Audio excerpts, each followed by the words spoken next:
Science ಎಲ್ಲಿತ್ತಿಲ್ಲಿ clarity ಎಲ್ಲಿದೆ ಮೂಲಕ್ಕೆ ಕೈ ಹಾಕ್ತಾ ಇದ್ದಾರೆ. ಇಲ್ಲಿವರೆಗೆ ಬ್ಯಾನ್ ಮಾಡಿದಾರ, ಟೀಕಾ ಮಾಡಿದಾರೆ. RSS ಅಂದ್ರೆ ಬ್ರಾಹ್ಮಣ ಸಂಘ, ಆ ಸಂಘ ಮಾಡಿ ಎಲ್ಲ ಕಮ್ಯುನಿಸ್ಟ್ ಅಂತ ಸಾಕಷ್ಟು ಟೀಕಾ ಮಾಡಿದ್ದಾರೆ. ಆದರೆ ಆ ಟೀಕಾ ಮಾಡಿದಷ್ಟು RSS ಬೆಳೆದದು ಸುಳ್ಳಲ್ಲ. ಆದರೆ ಇವತ್ತು ಟೀಕಾ ಮಾಡಲಿಕ್ಕೆ ಹೊಂಟಿಲ್ಲ ಅವರು. ನಮ್ಮ ಖರ್ಗೆ ಅವರು ಟೀಕಾ ಮಾಡ್ತಾ ಇಲ್ಲ. ನಿಮ್ಮ ಅರ್ಥ ಮೂಲಿನ ಒಂದು ಸಂಘ ಸಂಸ್ಥೆ ಏನೋ ದುಡ್ಡು ಬಂದು ನೀವು ಕೇಳ್ತೀರಿ, ಕಲೆಕ್ಟ್ ಎಲ್ಲಿದ್ರು ಬಂದು ದುಡ್ಡು ಕೇಳ್ತೀರಿ. ಉಳಿದವ್ರಿಗೆಲ್ಲ ಅದು ನಿಮಗೆ ಹಾಕಿಲ್ಲ. ದೇವಾಲಯಗಳದ, ಚರ್ಚ್ಗದ, ಮಸ್ಜಿದ್ಗದ, ಎಲ್ಲ ಕಡೆ ಲೆಕ್ಕಪತ್ರ ಕೇಳ್ತಾರೆ.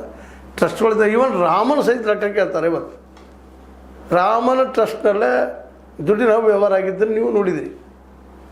ಅದಕ್ಕೆ ರಾಮನ ಪ್ರಶ್ನೆ ಮಾಡೋ ಮುಂದೆ, ರಾಮನ ದುಡ್ಡಿನ ಬಗ್ಗೆ ಪ್ರಶ್ನೆ ಮಾಡೋ ಮುಂದೆ, ಮತ್ತು ನೀವು ರಾಮನಿಗೆ ಹೆಚ್ಚಿನವರ, ಹಿಂದೂ ಧರ್ಮಕ್ಕಿಂತ ಹೆಚ್ಚಿನವರ, ಯಾವ ಧರ್ಮಕ್ಕಿಂತ ಹೆಚ್ಚಿನವರ, ಸಂವಿಧಾನಕ್ಕಿಂತ ಹೆಚ್ಚಿನವರ, ಸಂವಿಧಾನ ಮೇಲಿನವರ ಅಂತ ಅವ್ರು ಕೇಳುವಲ್ಲೇ ಅರ್ಥ ಉತ್ತರ ಹುಡುಕಬೇಕಾಗಿದೆ. ಮತ್ತು ಈ ಹಿಂದಿನ ಎಪಿಸೋಡಲ್ಲಿ ನಾನು ಮಾತಾಡಿದ್ದೆ, ನಿಮಗೆ ನೆನಪದನ್ನು ಹೇಳೋಕೆ ಗೊತ್ತಿಲ್ಲ.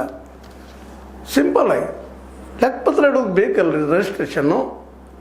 ಇಲ್ಲಾಂದರೆ ಯಾರು ಹೊಡ್ಕೊಂಡು ಹೋಗುವಂಥದ್ದು. ದುಡ್ಡು ಏನು ಸಿಗೋದೇ ಇಲ್ಲ, ಅಕೌಂಟಬಿಲಿಟಿ ಇಲ್ಲ. ಅಕೌಂಟಲ್ಲಿ ಸಿಗದೆ ಹೋಗಿಬಿಡುವಂಥ ಸಾಧ್ಯತೆಗಳು, ಅದ್ರ ಲಾಸ್ ಆಗ್ತದೆ.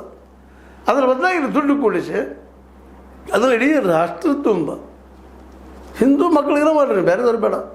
ಹಿಂದೂ ಮಕ್ಕಳಿಗೆ ಅಪ್ ಟು ಹೈಯರ್ ಎಜುಕೇಷನ್ ತನಕ ಫ್ರೀ ಎಜುಕೇಷನ್ ಸಿಗುವಂಗೆ ಯಾಕೆ ಮಾಡಬಾರ್ದು ರೀ?